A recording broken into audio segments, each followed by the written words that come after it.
Hey guys, welcome back to the channel. Welcome back to Three River Blades. So I apologize for my voice. I am suffering from the flu. I been down for over a week now, and my throat is just a mess. I'm sure everybody has the same problems going on, being that it's winter. What I wanted to do was I wanted to continue on with the series of what I carried in 2024. I know it's February. I'm a little bit late, but again, because of sickness, I couldn't really help that. For the guys that already ordered fixed blade knives, don't worry about it. I'm back in the shop as soon as I'm up and ready. If you wanted to, you can go to threeriverblades.com. Check out all the knives I have up there. I only make fixed blade knives, which is why I'm kind of doing this little spread in between my sickness bouts. This is going to be my top 10 pocket knives that I carried last year. I am very hard on my knives. I go to the woods with them.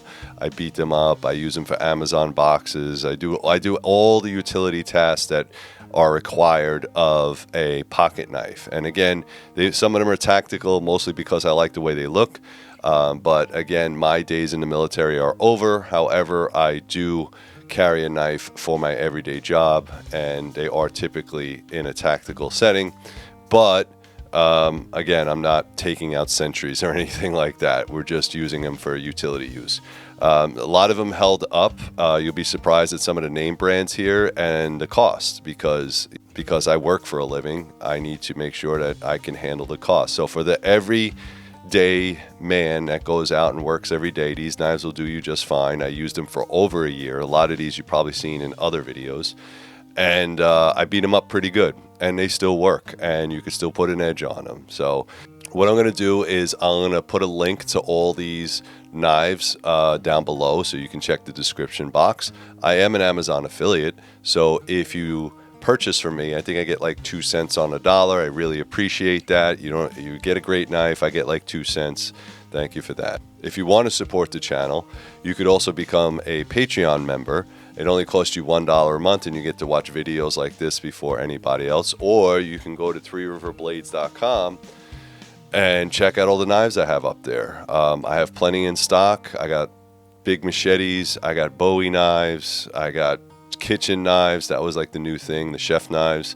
I have nice Marshall blades now ready to go. So if you're interested in that, go check out threeriverblades.com. All right, guys, I'm gonna drop the camera and we'll get right into it. All right, guys, so again, the knives that you see here I purchased with my own money. I'm not sponsored by anybody. But again, these are hard use knives. I carried them for my everyday work, and of course when I'm out and about. So the first one we're going to talk about is the Leek. I believe this is the Leek or the Scallion. I'm not really sure. I will look it up and annotate it. This one is a Ken Onion design. It's made by Kershaw. What I liked about this was that it's very, very small and very, very lightweight. This thing you could hardly feel inside your pocket. It does have a little bit of a grippy, grivery texture in there, and it's also a speed opener. It's also an assisted opener. All right, so this inside your pocket is really, really neat, really nice, and it's very, very lightweight. Again, I carried this last year, and you can see it has some dings. I think I did sharpen it. It came super dull, and I think I bought this on eBay because I don't know if they're in production anymore, but really cool knife. And again, I'll put the link down below if I could still find it. All right, the next one is like an Eafengrow. If you don't know what an Eafengrow is, it's a Chinese knockoff, but they make pretty decent stuff. Again, this is in D2. I think this was like a Strider knockoff. Really nice, big, heavy duty knife. D2, it works. I never had a problem with it. It's space eater in your pocket. Flipper, all the bearings are still there. It came with a couple other pieces. I'm not really sure what, but it did come with a couple different pieces that was kind of neat. And I had this for a while, and I don't even think I sharpened it, but man, I beat the hell out of this knife, and it still works. What I did like about it is the handle is really good, and the blade is very large as well. So I'm into big knives or knives that have large folding blades because I think they are more useful. This one was kind of surprising. Willumsen. This is a Willumsen. This blade I think I got in like a battle box. I used to do battle box stuff, and it says Chibs on there. I don't know the maker, but you can look it up. I think it's a German company, but produced in Taiwan or something like that. I'm not really sure. But this is a Scanvic 114C Chibs. This right here is super grippy, and it's a really nice knife for what it is. It is a flipper. It's not an assisted flipper, but it has really, really nice lockup. It is a liner lock. Fits very well in the hand. Does give me some of that tactical feel. But man, I rocked this for a long time, and what I like about it is that it's super light for what it is. The edge is pretty good. I'm not saying it's the best because I did use it quite a bit and I have not sharpened it. But man, it's a good looking knife. It fits well in the hand, and I was very, very impressed with it. So Willumsen. Yeah, Willumsen. There you go. I'll give you Willumsen. Really, really nice. And I don't think they're that expensive. I got to check it. The next one is a Gerber. This is no surprise here. I forget which one this is, but this is the non-automatic version of this knife. It is a Tanto. I think I liked it mostly because of the Coyote Tan, because of Marine Corps. Decent knife. Again, it has a spring, I want to say assist, but it's not really an assist. This is more of a tactical blade. To disengage the lock, you have to press this button here. It does have G10 grippiness. I don't think I carried this one all too much. It does have a lock feature, so if you didn't want to open it or spring open it in your pocket, you could do that. It's left and right capable. It does have a nice pocket clip. It's supposed to have like what I would consider some type of breaker on the back, although it's not really sharp. It's more of a lanyard hole on the back. It's okay. I mean, I don't really think that Gerber products are fantastic. They do make some good stuff, but this one came in a little bit cheaper or a little bit less desirable. I think I liked it mostly because of the colors. But again, I carried that for a little bit. This is Benchmade's Triage. I don't think they make these anymore. I think they make a different version of it. I think they beefed it up.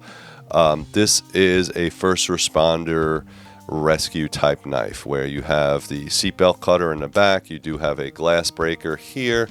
It is a sheep's foot design, so this way you don't cut your patient or cut into somebody. This lock is just amazing. I love this thing. Very, very comfortable. G10 scales. It is reversible, so you can take this off and put it here if you like. I've had this thing for quite a number of years, and you'll probably, if you look back into my videos, you can see that I've had this thing forever. The new one, I believe, is dual, so they have this sheep's foot design blade on one side, and then on the other side it has some other type of rescue knife or rescue blade. Benchmade is not cheap in any way, sense, or form. So if you do want a Benchmade knife, understand you are going to pay big money for it. All right, so really like this one, and that's always staying with me. All right, the old classic, the Recon 1. If you have not purchased a Recon 1 by now, you should have. All right, this is the old classic, has the tri-eyed lock on it, has a nice and a smoother texture than it used to be. It does have the pocket ripper as well. Most people will say that, which means that Cold Steel likes to put their clips really, really tight, and when you pull out your knife, it typically rips your pocket up. This is Cold Steel's Recon 1 Tanto. This one happens to be an S35VN, and I don't know if you can see the tip right there, but I put a lot of abuse on that sucker, and I do have a little chip in there. And that's the thing with S35VN. It's super hard steel, but it can chip. So I do have the AUS 8 version of this knife, and it doesn't do that. But again, you could still put an edge on it. What I like about this is typically what I would consider a martial or combat knife, but again, you could use it for anything. I mean, it's It's a really nice, comfortable 4-inch blade and a 4.5-inch handle. It has the double finger grooves here, so your hands fit in very, very nicely. You can get a reverse grip on there, and I think they come in 3 different blade styles. So you can get the Tanto, which is here. You could also get the spear point, and I think it does have a clip as well. They also make a smaller version of this knife as well. I think it's the Recon Mini.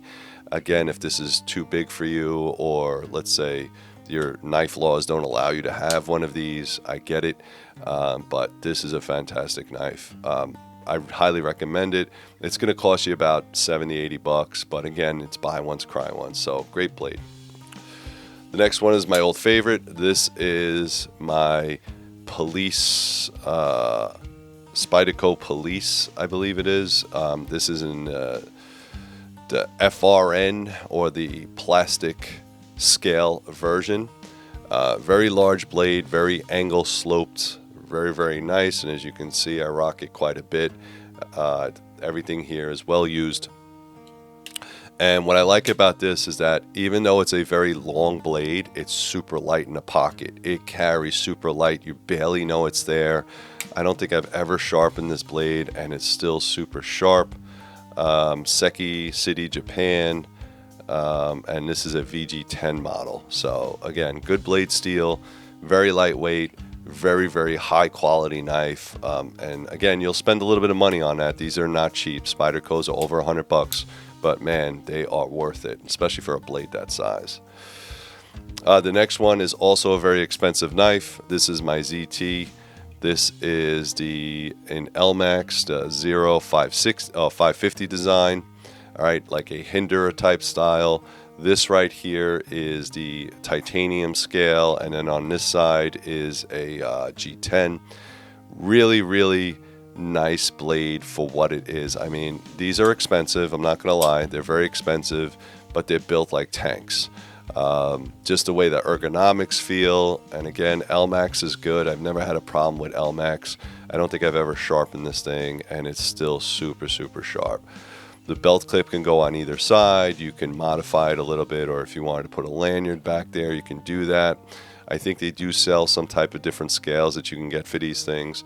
Tip up or tip down design, which is kind of nice. That's an option if you want. But if you buy one of these, again, you're not going anywhere. It's a buy once, cry once kind of thing as well. Very, very heavy duty knife. LMAX, it's just great blade. So I would highly recommend that. Some cheaper options, again, depending on who you are or what type of knives you like.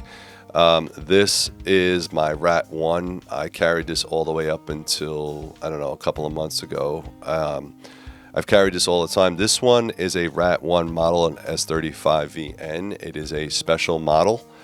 And here is the, I guess, red G10. So I guess because of the steel, it costs a little bit extra, but you can buy a Rat 1 for like $35-40 if you got it in Aus 8.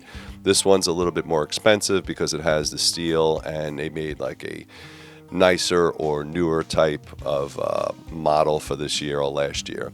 It is a liner lock, but what I like about it is that the grip itself is very thick. It might be a little bit blocky for some people because I understand it's not exactly the best ergos, but I mean, for the amount of money that you paid for the regular version, which is $35, $40, this is a workhorse.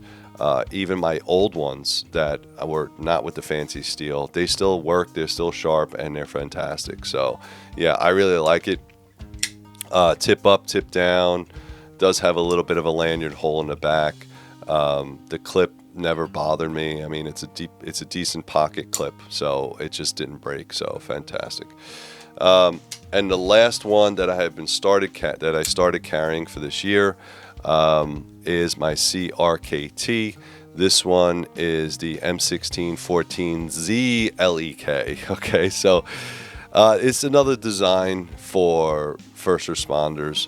It does have the breaker in the back, and what's cool about this is it has the seatbelt cutter. Okay, so the seatbelt cutter right here will allow you, with the blade closed, to get into the seatbelt and cut. and it doesn't hurt anybody.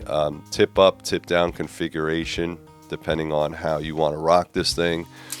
It is a flip open style, and it does have the auto locking system here. So that little thing right there locks the blade in place to be like a fixed tactical blade as well.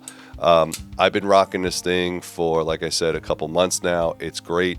The only complaint that I have is that it is a pocket ripper. I mean, this thing is like very, very close to that hole, and every time you seat it, you know it's there, but then when you pull it out, there's like these little threads, and those little threads are your pocket ripping. So again, really, really good blade. I like CRKT M16s. They do make a smaller version. They do make them in different colors. So if you're interested in that, I'll put the links down below. All right, guys, let's go back up top. All right, guys, I hope you appreciated that video. Again, I'm going to continue on with this series, so please stay tuned. Please make sure you like and subscribe. It's going to be, I think the next one we'll do is like machetes or large blades or camp knives or something like that. If you want to watch a lot of my videos, I put them on Three River Survival. That's where I go out into the woods and I test a lot of these blades, especially the large ones. And I go out to the Adirondack Mountains, just me and a blade. Sometimes you see my boys with me, and we just go camping, and I go nuts with all these big knives. So if you want to check that out, go to Three River Survival on YouTube. The link is down below. Go check it out. Also become a subscriber there, and you'll see all that cool stuff that I'm doing. Thank you very much, guys. Please like and subscribe. I really appreciate it, and as always, keep grinding.